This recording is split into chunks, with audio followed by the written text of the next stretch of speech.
Segundo livro de Samuel, capítulo de número 23.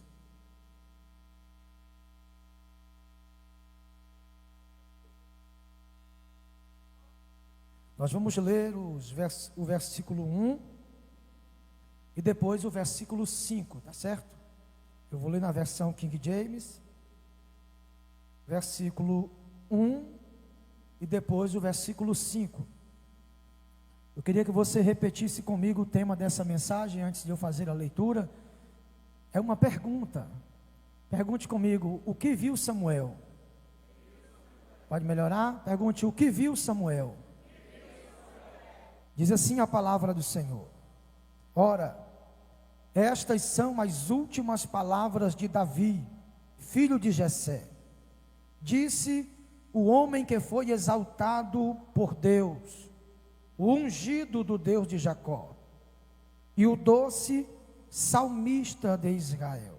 Verso 5: ainda que a minha casa não seja tal para com Deus, contudo, Ele estabeleceu comigo uma aliança eterna, ordenada em todas as coisas e segura, pois esta é toda a minha salvação e todo o meu desejo, embora Ele não faça crescer. Amém? Vamos ler mais uma vez o versículo 5 aqui na tela. Ainda que a minha casa não seja tal para com Deus,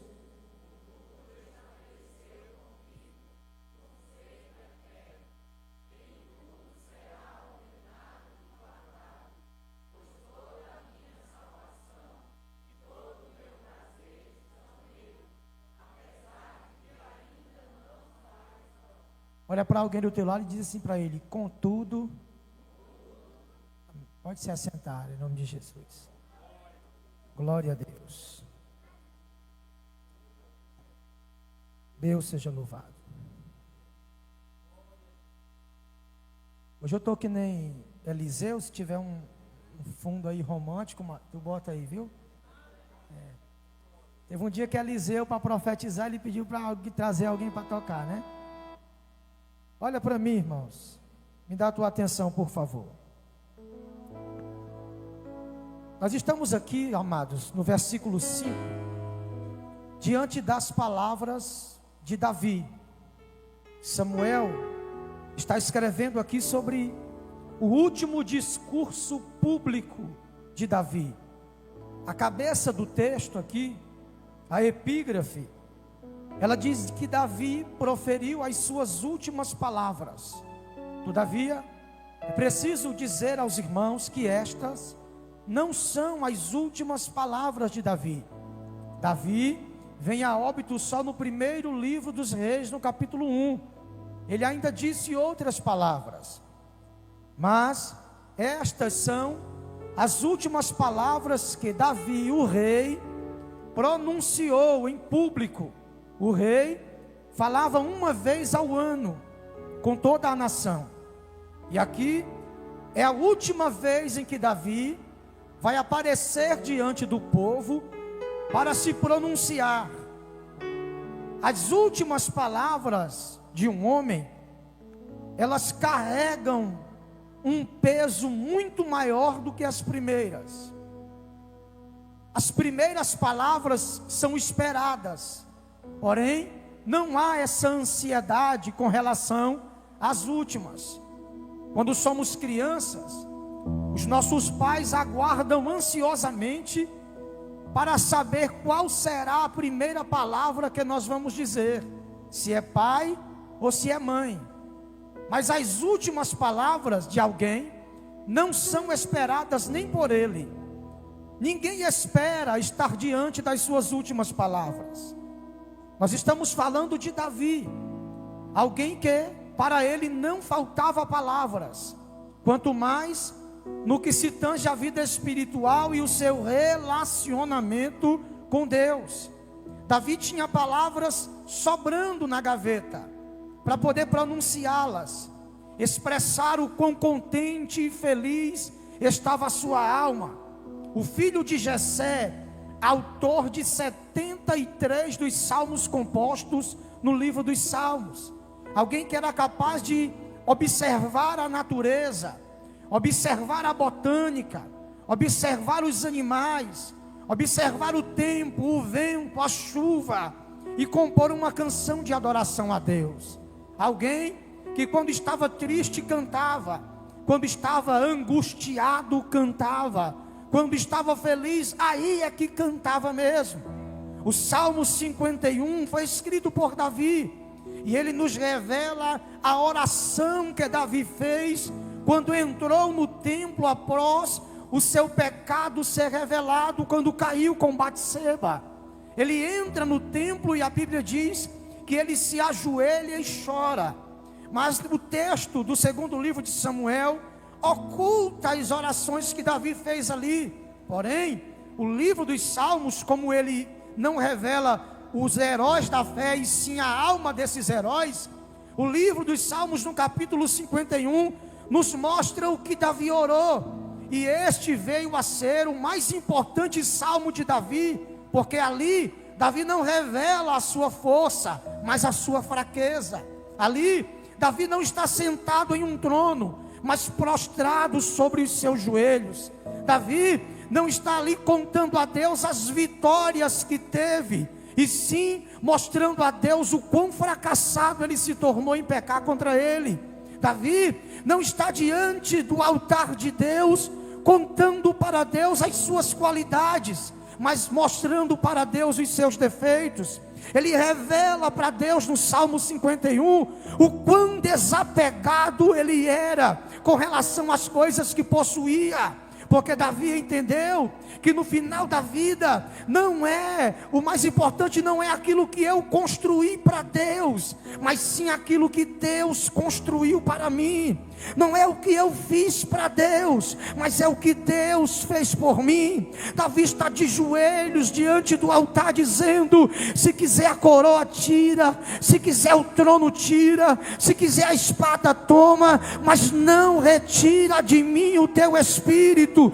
Davi mostrou para Deus o quão importante era a presença de Deus em sua vida, e é por esta razão que Deus não errou a cabeça quando ungiu.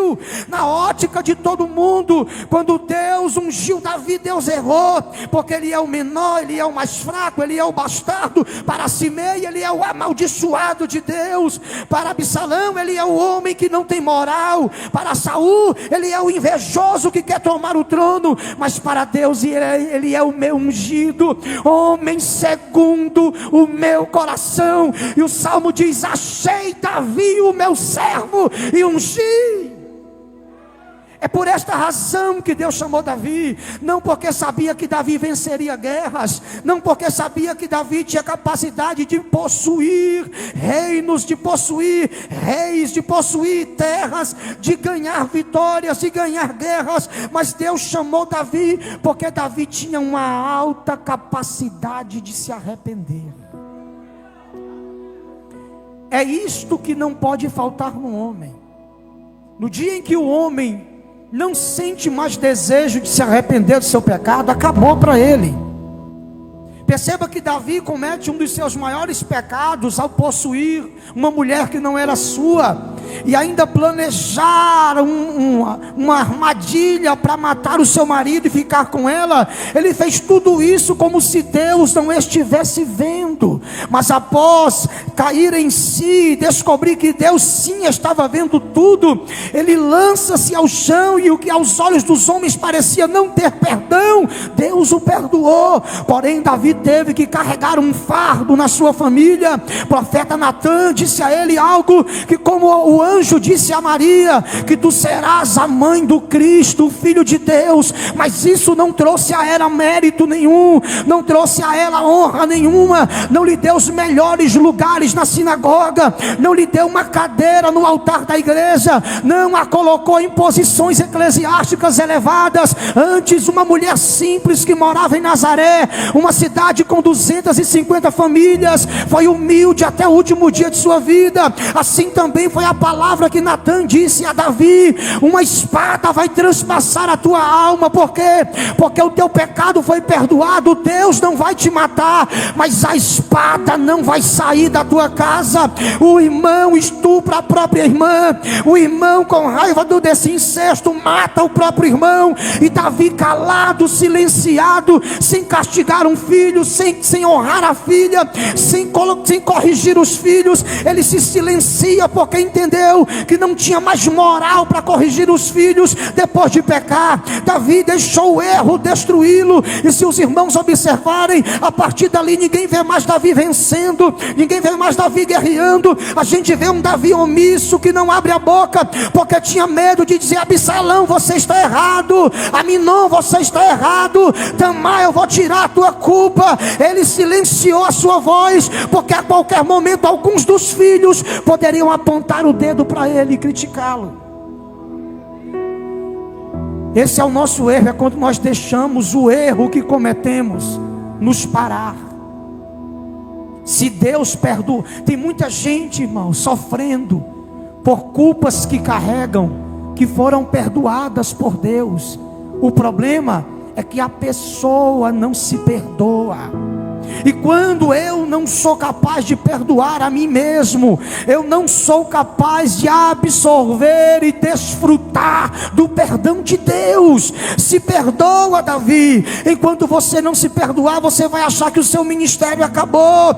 É aqui que este homem entra na maior catástrofe da sua família. Absalão tentando chamar a sua atenção: pai, vamos cuidar das ovelhas. Ele dizia: eu estou ocupado, eu não posso. Pastor, a todo instante Absalão chamava Davi para cuidar das ovelhas. É como se ele estivesse chamando o rei para voltar para o lugar onde Deus o achou pela primeira vez. Voltar para o começo não é vergonhoso. Voltar para o começo é reconhecer que preciso melhorar. Vai ter dias que olhar para frente não vai ser o suficiente e nem tornará você a pessoa mais forte do mundo. Vai ter dias que você vai ter que lidar com a situação que vai fazer você olhar para trás e ver o quão bondoso Deus já foi, o quantas coisas Deus já fez e quantas guerras você já venceu. Olhar para trás é coragem, olhar para trás é ousadia, olhar para trás é desejo de continuar. Absalão estava dizendo: pai,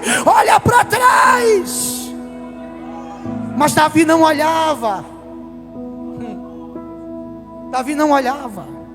E aí, sabe o que acontece? Absalão gritava em casa: eu quero um pai, eu quero um pai, eu quero um pai, eu quero um pai. Sabe o que Davi faz com o filho dele? Joabe cuida dele. Transfere a responsabilidade para Joabe. Depois, Joabe manda ele para a casa do avô dele. Absalão vai, depois que mata o irmão, vai para a casa do avô. Passa 2 anos na casa do avô. E Davi não manda buscar, não pede notícia. E o avô já não gostava de Davi, porque Davi maltratava a mãe dele, a filha dele, a mãe de Absalão. E aí encheu a cabeça de Absalão de coisa. Passa 2 anos. Joabe diz: Davi, traz teu filho de volta. E aí Davi fala: traz, mas manda ele morar 2 quilômetros longe de mim. Passa mais 2 anos. Absalão manda uma mensagem: diga meu pai que me chame, que olhe no meu rosto, ainda que ele me mate, mas olhe no meu rosto. Ainda que ele tire a minha vida, mas me veja a face.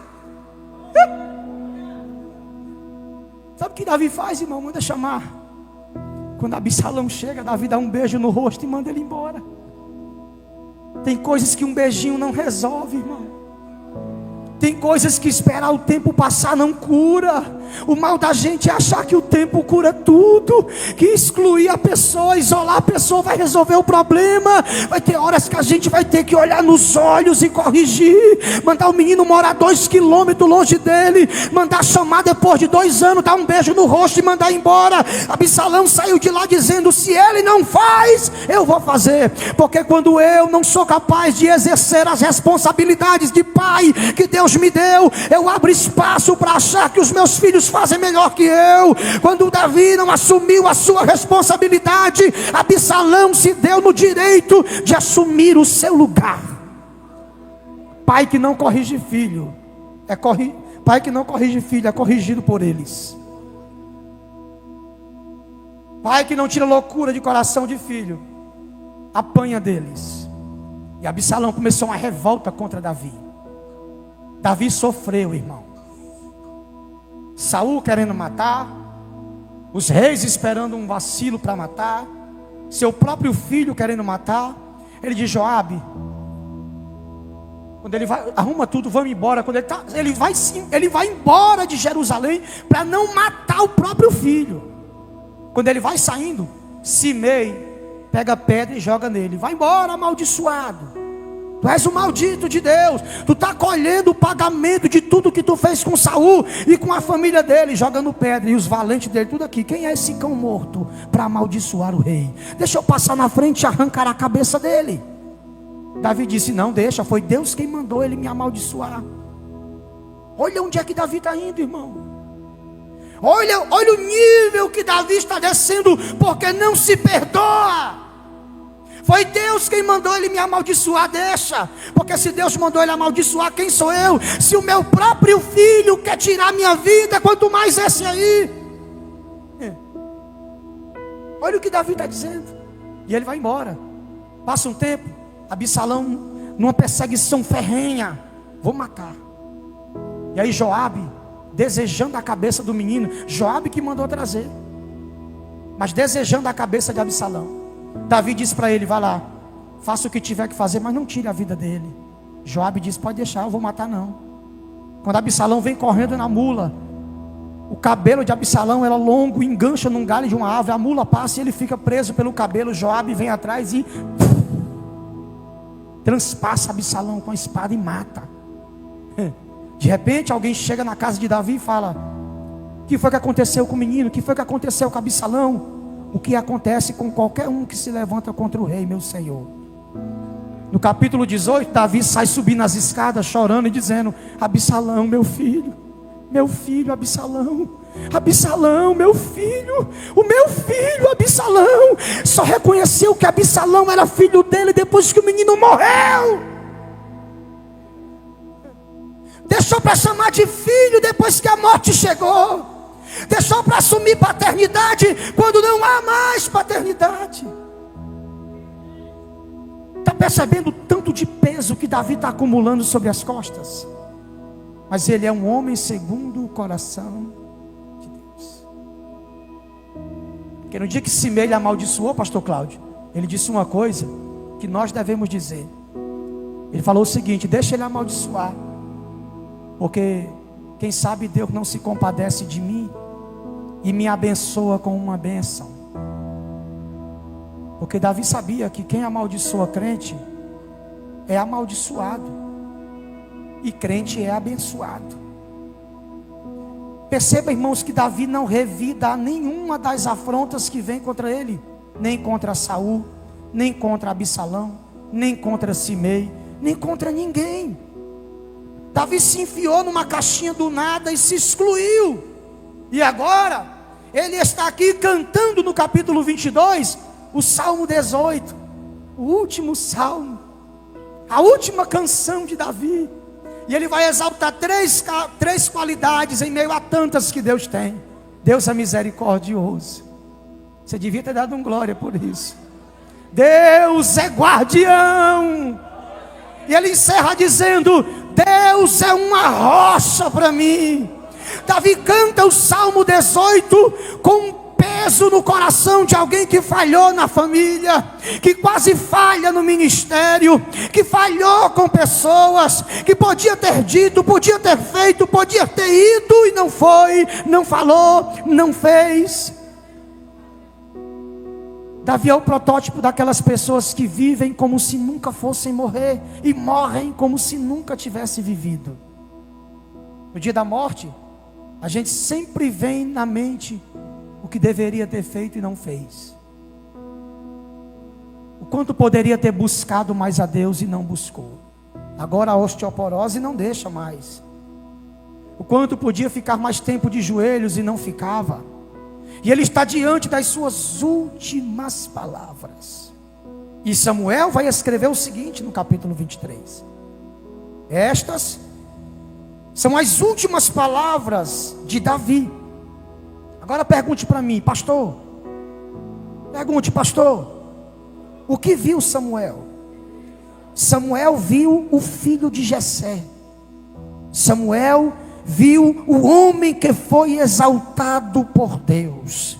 Samuel viu o ungido do Deus de Jacó. Samuel viu o doce salmista de Israel. No final da linha, Samuel não vê o rei Davi, Samuel vê o filho de Jessé. Samuel não vê um homem exaltado e aclamado pela canção que as mulheres fizeram dizendo: Saul matou 1000 e Davi matou 10.000. Ele está vendo um homem que foi exaltado não por homens, mas por Deus. Ele não está vendo um homem que foi ungido pelo chifre de Samuel, mas um homem que foi ungido pelo Deus que ungiu Jacó. Ele não está vendo um homem que canta para homens, e sim um homem que canta para Deus. Irmãos, na caminhada Deus vai nos chamar sem nada, vai nos entregar tudo e vai nos esperar sem nada no final da linha de novo. Davi chegou no final da linha, pastor Cláudio, com a mesma coisa que ele chegou no começo. O quê? Com a harpa na mão. Davi tinha 1000 motivos para fazer o que os judeus fizeram, pendurar a harpa no salgueiro. Mas sabe o que é que Deus deu a Davi quando chamou? Uma harpa. E sabe como é que Deus espera Davi no final da linha? Com a mesma harpa. Davi, eu te chamei porque tu canta, mas não se esqueça, lá no final eu te espero cantando também. Eu não sei o que vai acontecer daí até aqui, mas não importa o que aconteça, não solta a harpa, não solta o instrumento, não abandona a chamada, não larga o propósito. Eu estou te esperando com a harpa, Davi. Você pode olhar para alguém do seu lado e dizer: aonde está a sua harpa? Diz para ele: não perde ela, Deus te espera com ela. Deus nos chama sem nada. O que é que Davi tinha? Lucas, o que é que Davi tinha? As ovelhas eram de seu pai, a casa, a herança era dos seus irmãos, o pai não era só seu. Davi não tinha nada, irmão. Davi não possuía nada. Mas foi exatamente assim que Deus chamou. Porque é pessoas assim que Deus costuma chamar. Não é quem os homens querem, é quem Deus escolhe. Não é quem os homens desejam ouvir, é quem Deus quer usar para falar. Tinham pessoas mais fortes na família de Davi, mas e daí se Deus decidiu escolher o mais fraco entre eles? Entenda, o poder de Deus não se aperfeiçoa em força humana, o poder de Deus se aperfeiçoa na fraqueza humana. Ele chamou Davi sem nada, deu tudo a Davi, mas espera Davi sem nada no final de novo. Sabe qual é a mensagem aqui? Não se apegue a nada que Deus está lhe dando, porque você não vai entrar com nada disso. Tudo que Deus está entregando a você são coisas maravilhosas.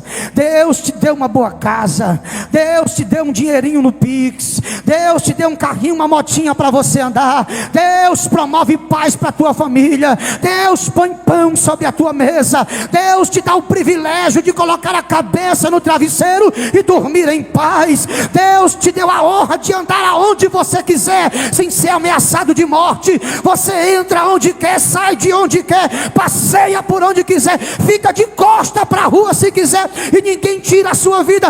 Deus promoveu um shalom, uma paz para a tua vida. Sabe por quê? Porque Ele fez contigo uma aliança. Mas não esqueça, nada disso vai entrar lá. Deus te espera sem nada. Já percebeu que este Deus costuma nos entregar muito e depois toma tudo? O mesmo Deus que disse assim: Abraão, eu vou te dar um filho.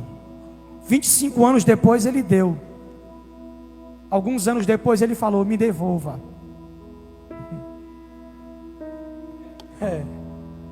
Abraão não tinha problema com se desfazer de nada. Deus pediu a casa, Abraão saiu. Deus pediu a terra, Abraão saiu. Deus pediu a parentela, Abraão entregou. Abraão se desfez da terra, se desfez da casa, se desfez da parentela, se desfez de Ló, se desfez de Ismael. Estava disposto a se desfazer de Isaac. Mas quanto mais Abraão se desfazia, mais Deus fazia na vida de Abraão. Esse aqui é o ponto principal da chamada. É eu entender que tudo que Deus me deu não pertence a mim, está no nome dele. Eu só cuido e Ele me espera no final da linha sem nada. O que viu Samuel não vê um rei, Samuel vê o mesmo homem que Deus chamou. Sabe qual é o maior privilégio para um cristão? É conseguir chegar no final sendo a mesma pessoa do começo. Sabe qual é que vai ser a tua maior vitória? É se você conseguir chegar no final com as mesmas características que Deus te achou no começo. Sabe como foi que Deus te achou? Chorando, se humilhando, orando mais, chamando Ele de papai, de amigo. Foi assim que Deus te encontrou, doido por culto, doido por evento, doido por casa de Deus, doido por isso aqui, amando tudo isso aqui. Ele não te chamou com essas características que de repente apareceram, de achar um culto pesado, um horário muito tarde, um culto é fadigante, jejuar para mim é um fardo, eu não consigo ler, eu não consigo orar. Deus está dizendo: tudo bem, você está no meio do caminho, mas no final eu te espero como você era no começo. Olhe para alguém aí e diga para ele, a última vez que eu falo isso, diga para ele: Deus está te esperando no final da linha, com as mesmas coisas que você tinha no começo.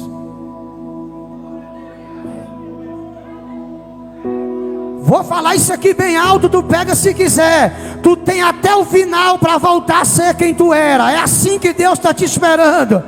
Eita Jesus, Urabaracandara, senti a glória do meu Deus aqui.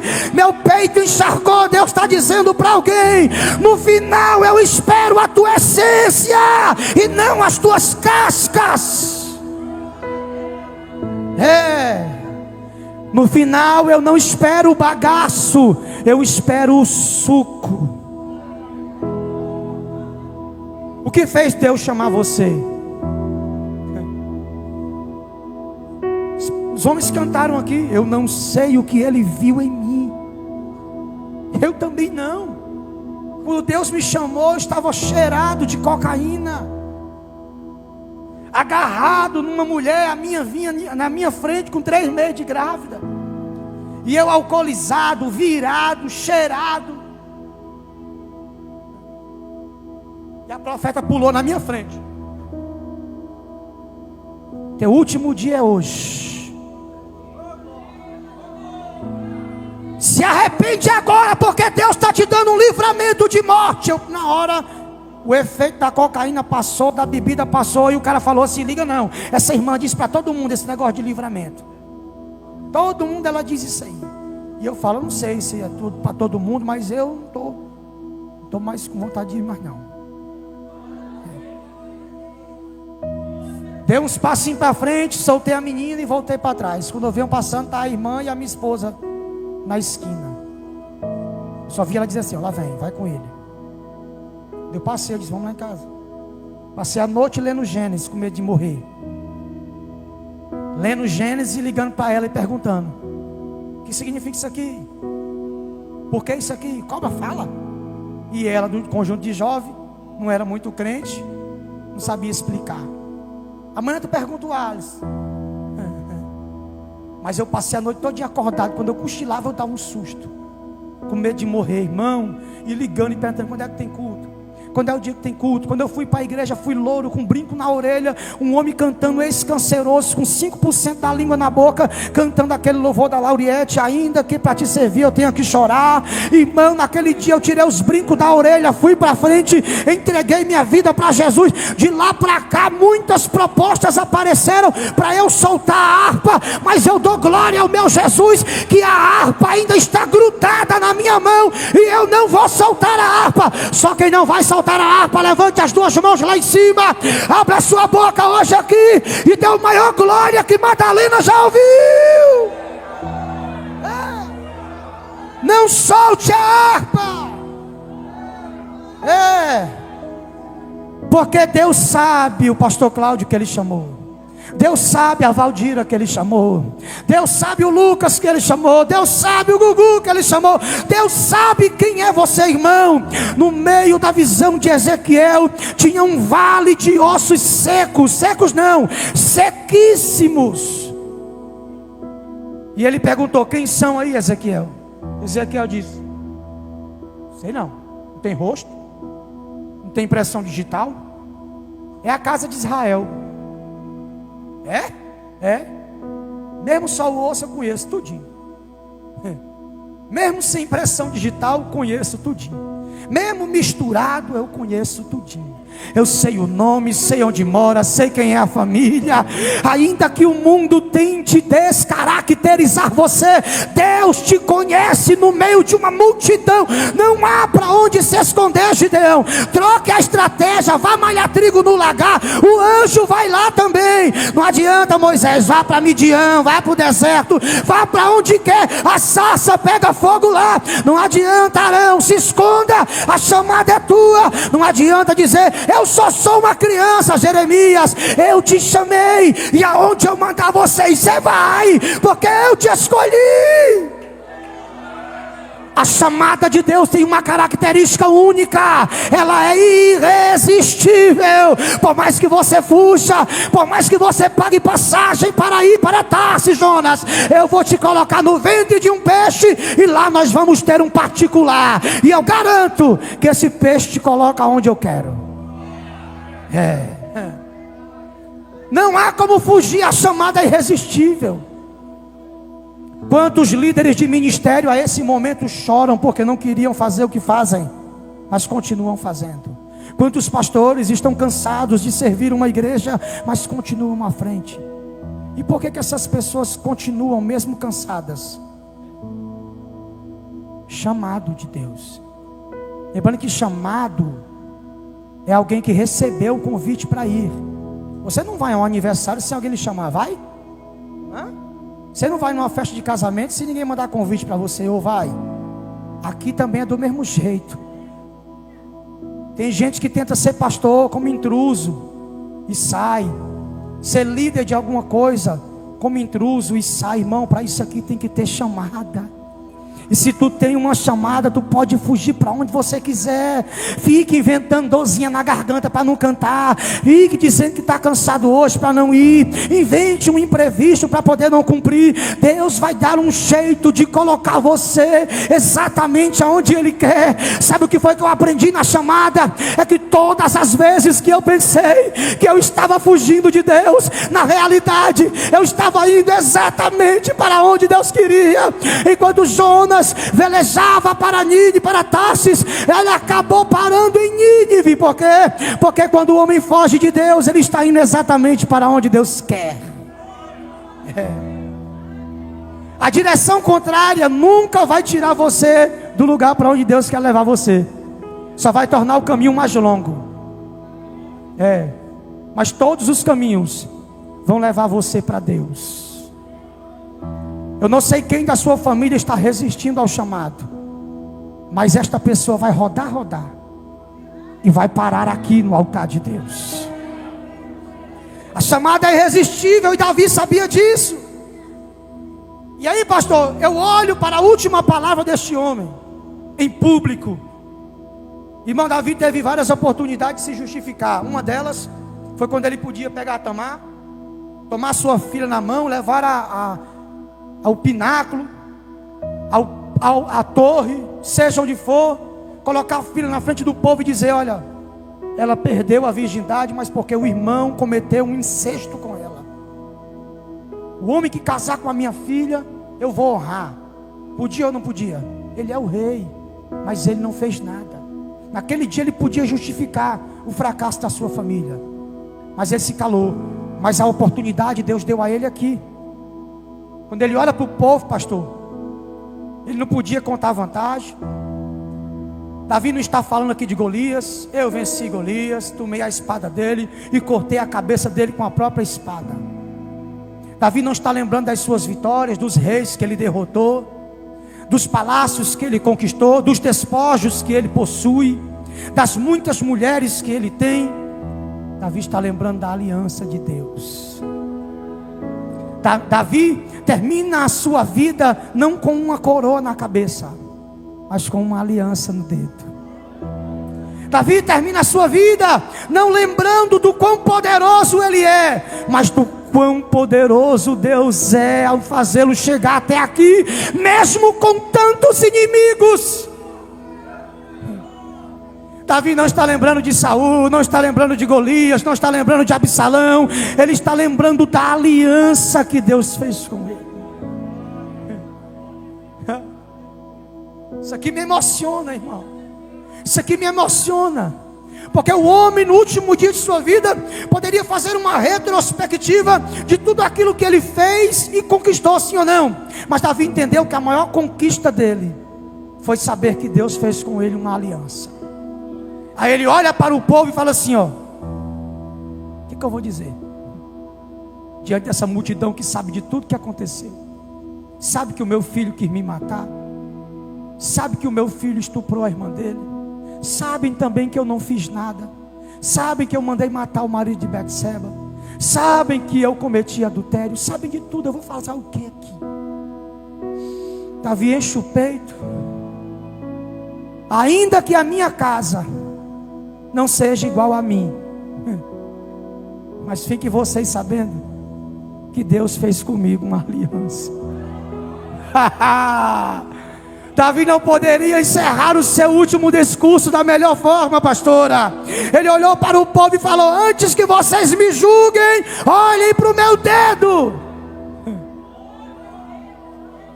Antes que vocês me apontem o pecado, olhem para o meu dedo. Deus tem comigo uma aliança e ela não pode ser quebrada. Não é o apontamento que vai quebrar a aliança, não é o incesto da minha família que vai quebrar a aliança, não é a perseguição de Saul que vai quebrar a aliança, não é a perseguição de Absalão que vai quebrar a aliança, não é a maldição de Simei que vai quebrar a aliança.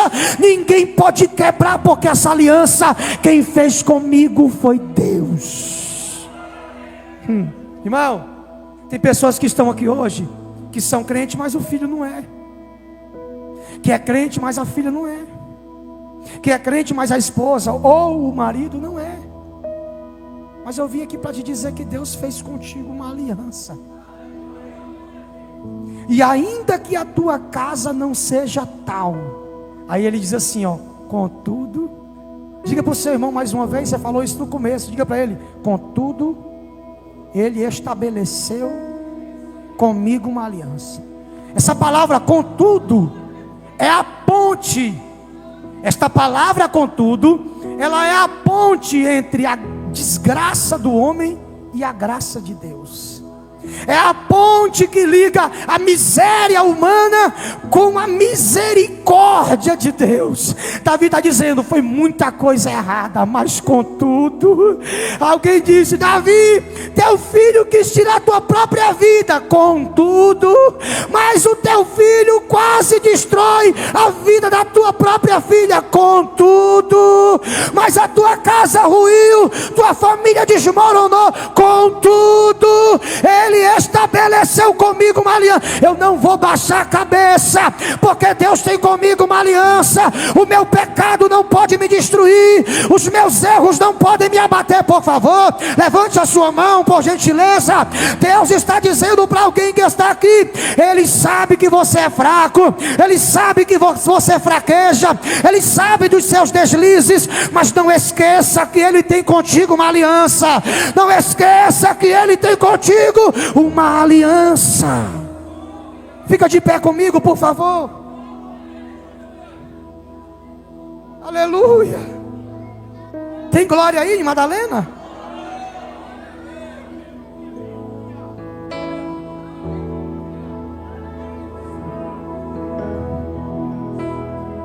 Duas características poderosas da aliança de Deus. Ela é eterna, não está limitada ao tempo.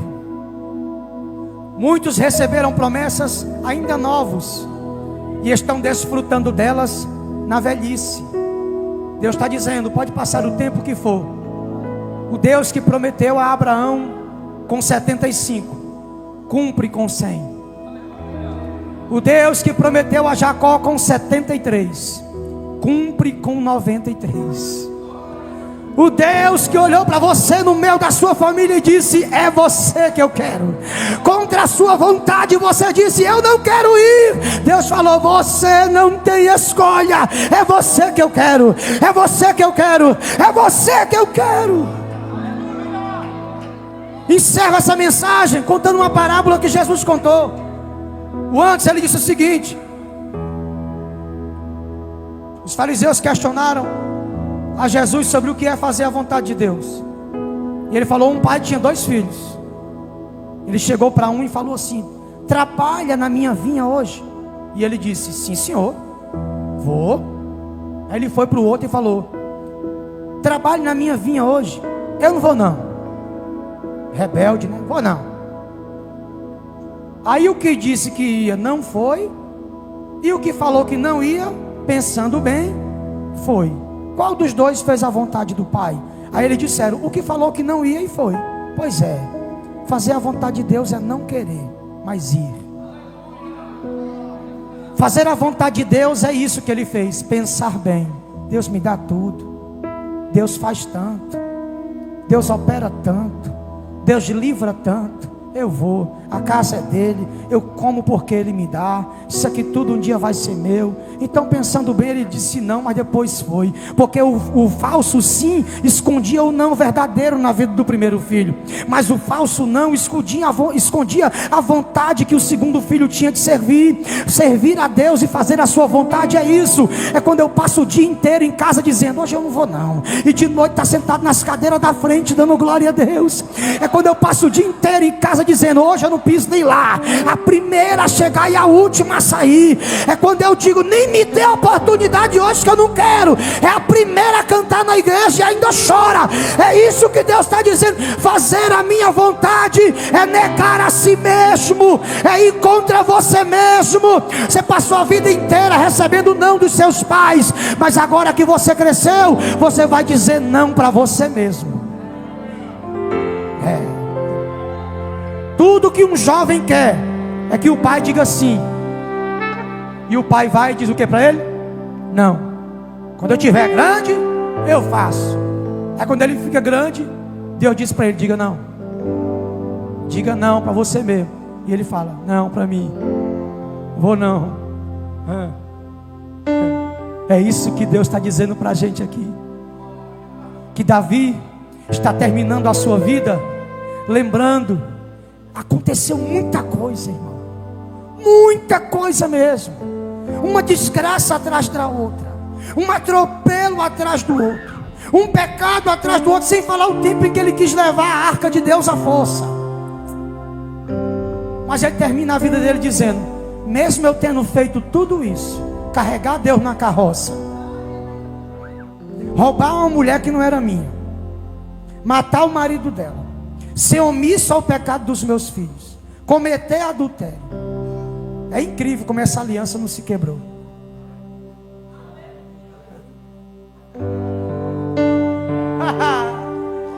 Tinha tudo para quebrar, mas está inteira ainda, irmão. Você está percebendo isso?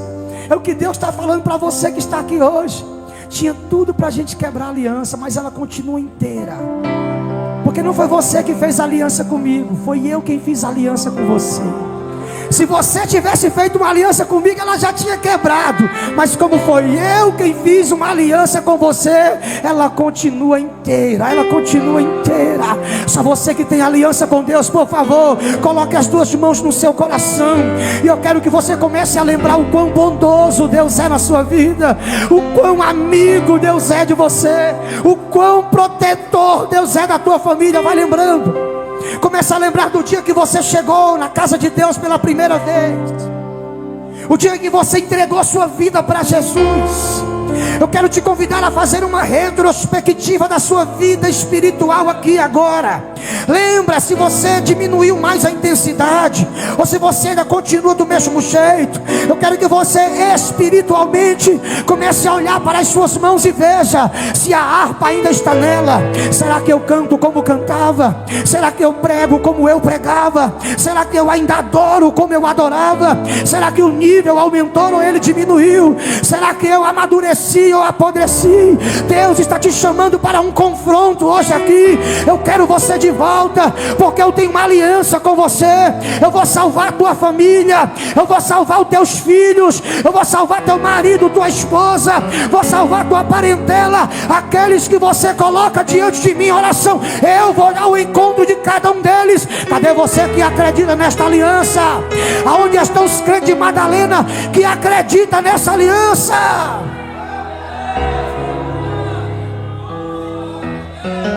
Vem aqui. Vem aqui, jovem. Isso, você está com a mão no peito. Não, é de trás. Isso, vem aqui.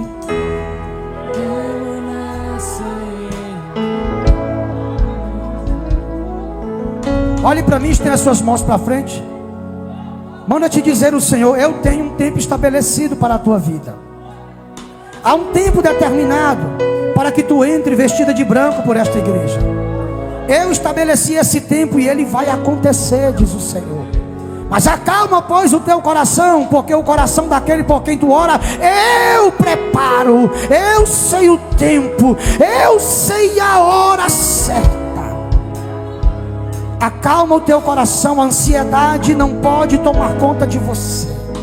E Deus manda te dizer: até os pássaros, antes de pôr os seus ovos, fazem ninhos. Baixando, eu quero me andar a sério. O Senhor toca na tua vida hoje aqui, desce paz sobre o teu coração. O Senhor derrama um bálsamo sobre a tua vida. Tem uma irmã aqui para dar um abraço nela, por favor. Vem uma irmã aqui, uma jovem, pode ser uma jovem que tem comunhão com ela. Vem aqui, dá um abraço nela, porque Deus está acalmando o coração desta moça hoje. Não abra mão do teu chamado, porque o teu chamado é irresistível. Não volte atrás, porque algumas coisas ainda não aconteceram. Continua olhando para o alto, diz o Senhor. Cadê você que vai levantar as duas mãos para adorar o Senhor aqui hoje? Cadê você que acredita que Deus está à direita? Repita comigo bem alto, toda essa igreja, diga comigo: a minha aliança, a aliança que Ele fez comigo, ainda está inteira. Diga: e ela não pode ser quebrada.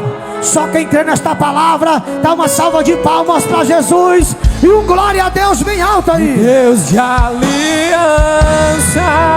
Deus de promessa.